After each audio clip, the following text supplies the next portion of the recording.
Stock market के अंदर starting के दिनों में एक प्रॉफिटेबल ट्रेडर अपना 70% फोकस साइकोलॉजी को डेवलप करने पर और सिर्फ 30% फोकस रिस्क मैनेजमेंट पर लगाता है। लेकिन दोस्तों जैसे जैसे वो मार्केट में काम करता जाता है वैसे उसका 70% फोकस रिस्क मैनेजमेंट पर और 30% फोकस साइकोलॉजी पर रहता है। लेकिन स्टार्टिंग में दोस्तों एक ट्रेडर का सबसे ज्यादा काम कैसे ट्रेड में एंट्री लेनी है और कहाँ पर प्रॉफिट बुक करना है और साथ में प्राइस एक्शन और बहुत सारी चीजों को सीखना है, इन पर लगता है। और सारी चीजों को सीखने के बाद जैसे जैसे उसका एक्सपीरियंस बढ़ता है, जैसे जैसे उसका फोकस अपने कैपिटल को बचाने और लो रिस्क में ज्यादा प्रॉफिट बनाने और किस तरह से रिस्क को मैनेज किया जाता है इस पर होता है। क्योंकि दोस्तों रिस्क मैनेजमेंट के ऊपर ही आपकी पूरी की पूरी ट्रेडिंग की साइकोलॉजी डिपेंड करती है। मैं आपको एक उदाहरण देकर समझाता हूँ। ये दोस्तों बैंक निफ्टी का 5 मिनट का चार्ट है जहाँ पर प्राइस बहुत ही स्ट्रॉन्ग बेरिश कैंडल बनाने के बाद लो लेवल पर रिजेक्शन फेस करते हुए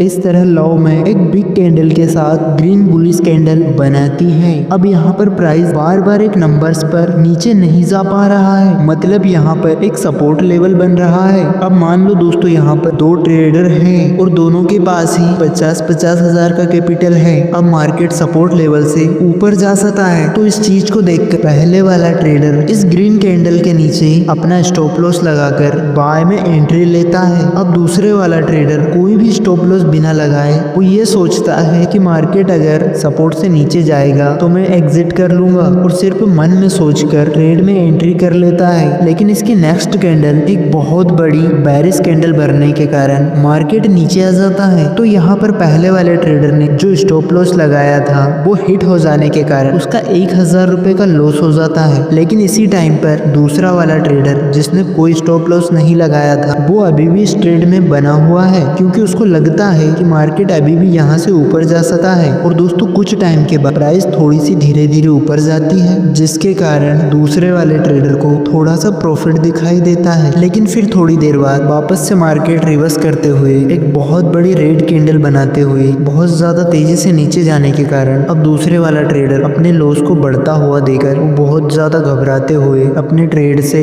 एग्जिट हो जाता है। अब दोस्तों यहाँ पर पहले ट्रेडर को 1000 का लॉस तो दूसरे वाले को 3000 का लॉस हो जाता है। यहाँ पर सही से रिस्क मैनेजमेंट को फॉलो करने के कारण पहले वाले ट्रेडर का लॉस एक लिमिट में होता है और ये वाला लॉस उस व्यक्ति को पहले से ही पता होता है, जिसकी वजह से उसकी साइकोलॉजी पर कोई असर नहीं होता है। और दूसरे वाले ट्रेडर ने कोई रिस्क मैनेजमेंट फॉलो नहीं किया है, इसका लॉस ज्यादा हो जाता है और इसका बहुत बुरा असर उसकी साइकोलॉजी के ऊपर होता है। अब इस जगह पर पहले वाले का एक ट्रेड में सिर्फ 1000 का लॉस मतलब 2% का नुकसान हुआ है, लेकिन दूसरे वाले ट्रेडर की गलती की वजह से उसका 3000 का मतलब टोटल कैपिटल पर 6% का लॉस हो जाता है। अब दोस्तों आपको देखने में तो ये छोटा सा लॉस दिख रहा होगा, लेकिन ये दोनों ही ट्रेडर अगर एक दिन के अंदर इसी प्रकार से 3 ट्रेड में लॉस करते हैं तो पहले वाला ट्रेडर अपने टोटल कैपिटल के ऊपर 6% का मतलब 3000 रुपए का लॉस करेगा और दूसरे वाला 3 ट्रेड में 18% मतलब 9000 रुपए या फिर इससे भी ज्यादा का लॉस कर देगा, जो कि उसके टोटल कैपिटल के हिसाब से बहुत ही ज्यादा बड़ा लॉस है और जिसके कारण इस लॉस को रिकवर करना बहुत ही ज्यादा मुश्किल काम है। और साथ में ही उसकी जो साइकोलॉजी है वो बहुत ही ज्यादा डिमोटिवेट हुई है, जो कि एक बहुत बड़ा लॉस है। अब आपके दिमाग में एक सवाल आ रहा होगा कि हम अपनी साइकोलॉजी को मजबूत करने के लिए किस प्रकार से अपनी रिस्क को मैनेज कर सकते हैं। तो दोस्तों अब इसके बारे में जानते हैं। अपने लॉस को बहुत ज्यादा कम या फिर उसे एक लेवल तक सीमित रखते हुए अपने प्रॉफिट को लॉस से ज्यादा बड़ा बनाना, दोस्तों इसी चीज को रिस्क मैनेजमेंट कहा जाता है। और ये रॉकेट साइंस बिल्कुल भी नहीं है, इसीलिए इसको समझना बहुत ज्यादा जरूरी है। आप लोगों को दोस्तों लॉस को कम से कम करने पर ज्यादा फोकस करना होता है। अब दोस्तों इस चीजों को करने के कुछ ऐसी चीजों को अप्लाई करना होता है जिन चीजों को हम एक एक करके समझते हैं। पहला पॉइंट आता है proper risk to reward ratio. इस चार्ट के अंदर दोस्तों मार्केट एक सपोर्ट से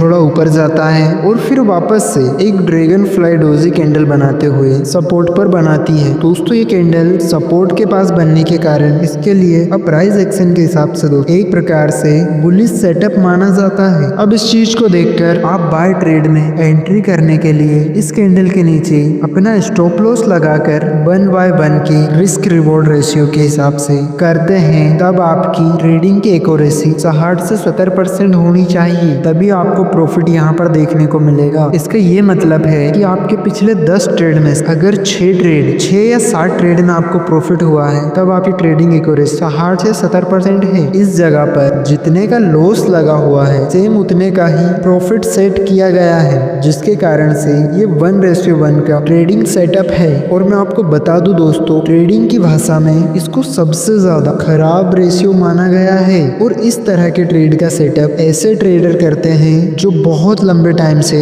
प्रॉफिटेबल हैं और जिन लोगों को ट्रेडिंग का बहुत ज्यादा एक्सपीरियंस और नॉलेज है, क्योंकि इस प्रकार के सेटअप में एंट्री और एग्जिट दोनों का डिसीजन बहुत ही जल्दी लेना पड़ता है। इसके कारण दोस्तों, अगर आप एक नए ट्रेडर हो तो इस प्रकार के रिस्क टू रिवॉर्ड रेशियो का बिल्कुल भी इस्तेमाल मत करना। लेकिन ऐसे ही सेम चार्ट के ऊपर अगर आप 1:2 का रिस्क रिवॉर्ड रेशियो लगाते हो और ट्रेड में एंट्री लेते हो, तो ये बहुत ज्यादा फायदे वाला ट्रेड सेटअप होता है, क्योंकि इस सेटअप के अंदर आपकी ट्रेडिंग एक्यूरेसी मात्र 40% भी है। मतलब आपके 10 में से सिर्फ 4 ट्रेड में प्रॉफिट होता है, तब भी आप end of the day profit में ही रहने वाले हैं, क्योंकि इस जगह पर जितने रुपए का स्टॉप लॉस लगा है, इससे डबल पैसे का प्रॉफिट टारगेट सेट किया गया है। अगर आप एक बिगिनर ट्रेडर हो और आपके पास पैसे भी कम है, तो अब आप इस प्रकार के रिस्क टू रिवॉर्ड रेशियो का यूज करके बहुत ज्यादा प्रॉफिट बना सके हो, और इस सेटअप का यूज करके ओवर ट्रेडिंग से भी आप खुद को बचा सके हो। इसी कारण से किसी भी ट्रेड में एंट्री करने से पहले आप उस ट्रेड के अंदर कितने पैसे का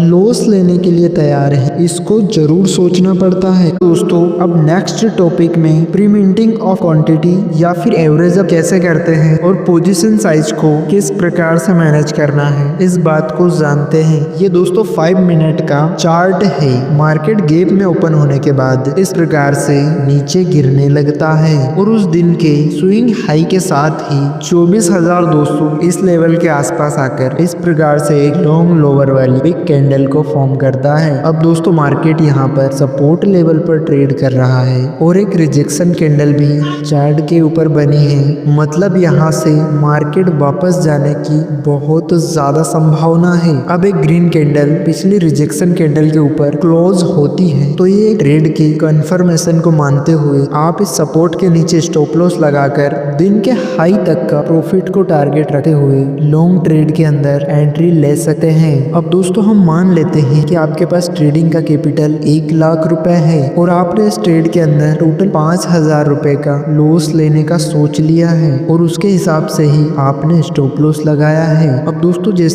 जैसा कि मार्केट तेजी से नीचे गिरते हुए आ रहा है, जिसके कारण मार्केट के रिवर्स होने के चांस सिर्फ 50% हो सकते हैं। इसका मतलब ये हुआ कि ये एक लो प्रोबेबिलिटी ट्रेड सेटअप है। इसके कारण अगर आप ज्यादा प्रोबेबिलिटी सेटअप के अंदर आप 10 लॉट से ट्रेड में एंट्री करते हैं, तो इस जगह पर आप उससे आधे में क्वांटिटी का इस्तेमाल कर सकते हैं। मतलब 5 के लॉट से एंट्री कर सकते हैं। थोड़ा सा ऊपर जाने के बाद प्राइस जैसे ही धीरे धीरे नीचे आने लगती है, तो इस टाइम पर अगर आप अपनी पूरी क्वांटिटी मतलब कि 10 लॉट से ट्रेड लेकर बैठ जाते, तब आपका लॉस भी उसी हिसाब से होने लग जाता। जिस चीज को देखकर ज्यादातर लोग इस बड़ी वाली रेड कैंडल को देख ट्रेड से एग्जिट हो जाते, क्योंकि आपका लोग इस जगह पर आते आते लगभग 3,000 पर पहुंच चुका है, जो कि 5,000 से बस थोड़ा सा ही दूर है। जिसके कारण इसको देखकर आपका माइंडसेट और आपकी साइकोलॉजी 5,000 रुपए में से बाकी बचे हुए पैसे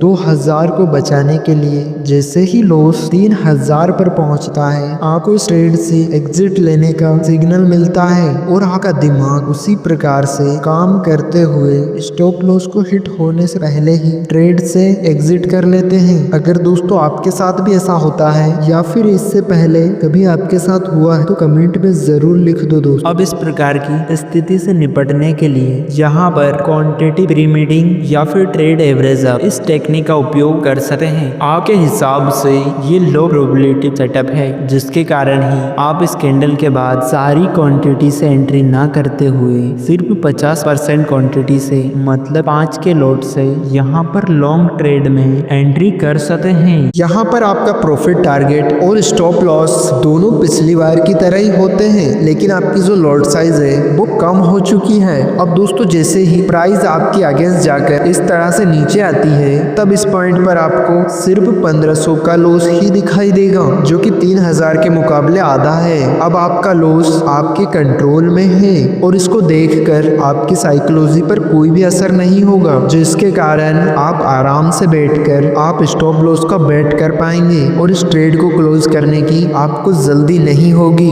अब कुछ देर बाद प्राइस वापस ऊपर जाते हुए एक बड़ी सी ग्रीन कैंडल बनाती है, लेकिन यहाँ पर अपनी बाकी बची हुई क्वांटिटी से ट्रेड नहीं लेना है, क्योंकि इस प्रकार की कैंडल्स को मार्केट के अंदर रिटेल ट्रेडर को रेप करने के लिए ही बनाया जाता है। अब हम यहाँ पर थोड़ी देर इंतजार करेंगे, कुछ टाइम तक प्राइस इस कैंडल के ऊपर ट्रेड करते हुए इस प्रकार से एक बुलिश एंगल फ्रिंग पैटर्न चार्ट पर बनता है, जो कि एक स्ट्रॉन्ग बुलिश में सेटअप बनता है। अब दोस्तों इस कैंडल के ऊपर जो आपकी बची हुई क्वांटिटी है उससे आप ट्रेड ले सकते हैं, क्योंकि यहाँ तक मार्केट ने हमें बहुत अच्छा प्रॉफिट दिया है, जिसके कारण ही हमें अपने स्टॉप लॉस को नीचे से ऊपर लाते हुए अपनी पहली एंट्री से थोड़ा सा ऊपर लाकर रख देना है। अब दोस्तों यहाँ पर मार्केट ऊपर जाने की जगह अगर नीचे आ जाता है और अपने स्टॉप लॉस को हिट करता है, तो इस ट्रेड के अंदर हमें कोई भी लॉस नहीं होने वाला है, क्योंकि अपन ने अपने स्टॉप लॉस को ऊपर शिफ्ट कर दिया है, इसलिए हमारा पूरा लॉस हमारे कंट्रोल में है। और जैसे ही मार्केट ऊपर जाते हुए हमारे टारगेट को हिट करता है, तो आप चाहो तो यहाँ पर पूरी तरह ट्रेड बंद कर सकते हो, और अगर आप ऐसा नहीं करना चाहते तो आपकी क्वांटिटी में से 70% प्रॉफिट बुक करके बाकी बचे हुए ट्रेड को आप और ज्यादा बड़े प्रॉफिट के लिए होल्ड कर सकते हो। अब दोस्तों इस वाली टेक्निक को अगर आप लगातार प्रैक्टिस करते हो, आपको अपने ट्रेड को होल्ड करने में बहुत आसानी होगी। आपका लॉस कम होने के कारण आपकी साइकोलॉजी भी स्ट्रॉन्ग बनती जाएगी। लेकिन बहुत सारे ट्रेडर ऐसा कहते हैं कि इसके कारण हमें ज्यादा ब्रोकरेज देना होगा, तो दोस्तों ये वाली बात बिल्कुल सही है, लेकिन इस वाली टेक्निक का इस्तेमाल करने से आपके बड़े लॉस होना बंद हो जाने के कारण आपका ब्रोकरेज, उसके सामने ब्रोकरेज चार्ज कुछ भी नहीं है। अब दोस्तों एक बहुत ही इंपॉर्टेंट पॉइंट मैं आपको प्रैक्टिस बताता हूँ। हम मान लेते हैं कि आपका ट्रेडिंग कैपिटल अभी 50,000 रुपए है और आप एक हफ्ते में 5 दिन ट्रेड करते हैं। अब पहले दिन के ट्रेडिंग में ब्रोकरेज और बहुत सारे चार्जेस काट कर लगभग 5,000 रुपए का प्रॉफिट हुआ है। तब आपको इस प्रॉफिट में से 50% अमाउंट को अपने ट्रेडिंग अकाउंट से सीधा विड्रॉल कर देना है।